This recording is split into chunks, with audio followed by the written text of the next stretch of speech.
Hi, it's Tom once again from Foam Data Services, and today we're going to be looking at this neat little product from Blastersmiths, and it is this, which is the MABs, or Molle Attachment Bars. And as you can see, it's another 3D printed item, and I got these with my new battle belt, which as you can see is in multicam. In this case, this is genuine Cry Precision multicam with tan fittings and the newer design of the top elastic. It's a really nice little battle belt. I'm going to do a review of that at another time, and today we're just going to be looking at how these work. Now, there are similar products on the market. People know about Malice clips and other similar systems that are sold to people doing military type applications. What makes this product unique is these, see the teeth here, and no other product that I could find had these on, and this means that they can lock into these gaps here so that the teeth will fit in the gap and you can slide them in. And the idea about these is they will revolutionize the way that your gear goes together. Not only can you use them for attaching Molle to Molle, you can also use them to make a belt mount, and I'll show you how that works too. This is one of the long ones. There's also short ones which have just got 2 rows for attaching smaller pouches or lighter items, or if you're just going to have a thin little 15mm belt on them, there's no point in having a great big long bar. So I'm going to go and show you how to use these, and I'm going to start by attaching Molle to Molle, and I'm going to use my dump pouch for that. You've got your rows of PALs or Molle webbing, and you can put them in. Now, what I do with these is you can interweave them however you want. Some people like to start them a little lower. I'll start 2 at the top, and then I'll start 2 at the row below, because I want to give a bit of support lower down on this large pouch. So start by inserting your attachment bar, and then this is the hard part to film because it's very difficult to see. So slide through and then fold back, and you're going to go through this next part down here. You can see I've gone through there, look, 2 layers, and the turf will now lock over in position as it passes each one of these loops, and it won't then feed back upwards, which is one of the advantages I feel over the other designs of clip available from the MABs. Obviously I'm doing this slowly so you can actually see what I'm doing, and they can be quite quick to feed. Once you get a bit practiced at feeding them, they go in really quickly. So there we go, that's now fed through, and you can see that's now locked. So there's the tooth locking over the webbing and providing you with a solid lock. You can then feed this last piece in if you want, so you've got a bit of extra support low down. So there, if I slide that all the way in, and you can see that's got plenty of interlock now, and it's held by 2 full rows, and I can get a 3rd row over the end. So if you're trying to remove this, you can see that's not going to come out. I'm giving that quite a lot of force.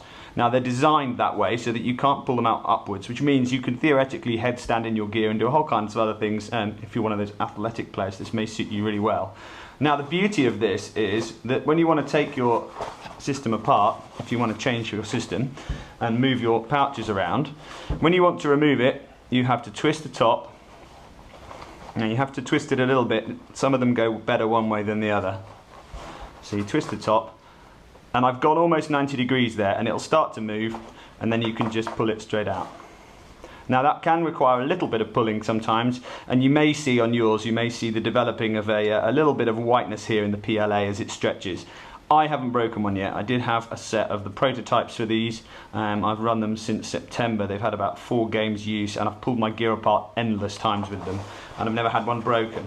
So that's how you attach Molle to Molle. Now, the beauty of this is that you will no longer need to have, in theory, handed holsters or handed equipment, because if you have a row of Molle on both sides of the holster, you can flip the holster over. So this means that you can have pretty much any configuration of holster you want in one platform. You can also use the shorter bars to interlace and put straps on, so that if you have a waist mounted holster and you want a bit of extra security at the bottom, you can use one of BSUK's little thigh straps and you can just hold it in place. So I'm going to go and get a belt and I'll show you how the belt mount works. And you can see that I've got just a kind of standard average-ish width belt. Obviously you can have quite wide belts in here, and if you have one of the narrower belts, they will obviously go between the webbing loops, but I think it's better to have a bigger belt, and obviously it distributes the load better.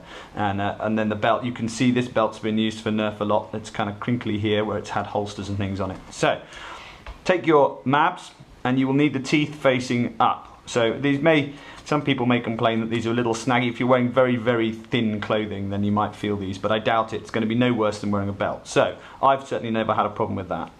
And you can't put them this way up or they won't lock in place. So you'll need a few more. You'll definitely need 4 for most belt attachments. You can just thread it over like that and lock it in. And again, just push it in. Get it on as many of the sets of webbing as you can.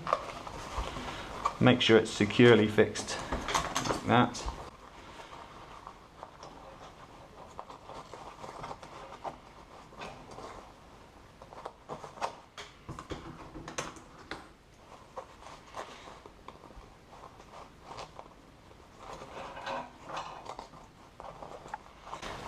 That noise in the background is my rig getting in the way of threading the bars.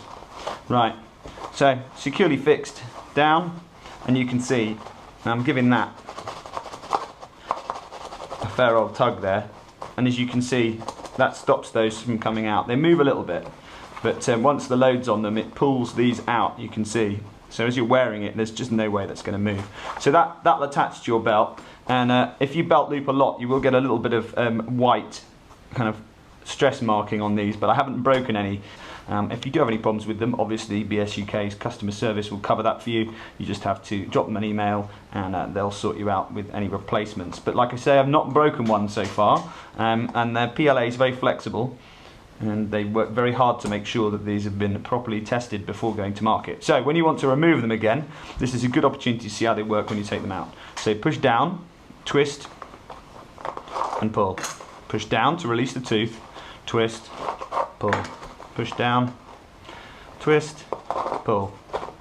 Now if you don't push down, you can see that as you twist, this will catch. So when you're removing your pouches, it's best off to do it with the pouch completely empty, so no gear in there, and the same with rigs or anything like that. If you're attaching, just take your stuff out and then push down, twist, and pull out. And you can have these in any colour you like, so long as it's black, orange, blue or coyote tan, although they are looking at other colours. And they come in different lengths. They come in a 4 or a 2, which is the short ones. The short ones are good for thigh straps because they're just a single loop, or small pouches like phone pouches, anything else like that. These are fully compatible with anyone else's Molle. And just to demonstrate, I've got here, this is a Condor H harness that I know a lot of people like to run. So if we just show you, you can see that that's going to fit fine and it'll go in there. And then with load on, it'll still lock. It doesn't lock quite as well on these, but it locks. You can see it's locking here real nice. Now, I'm not pulling that out. I'm trying pretty hard to pull that. So it will work quite well on all of these sorts of things. This is other people's webbing, and you can see it just goes straight through, and then it still locks into place.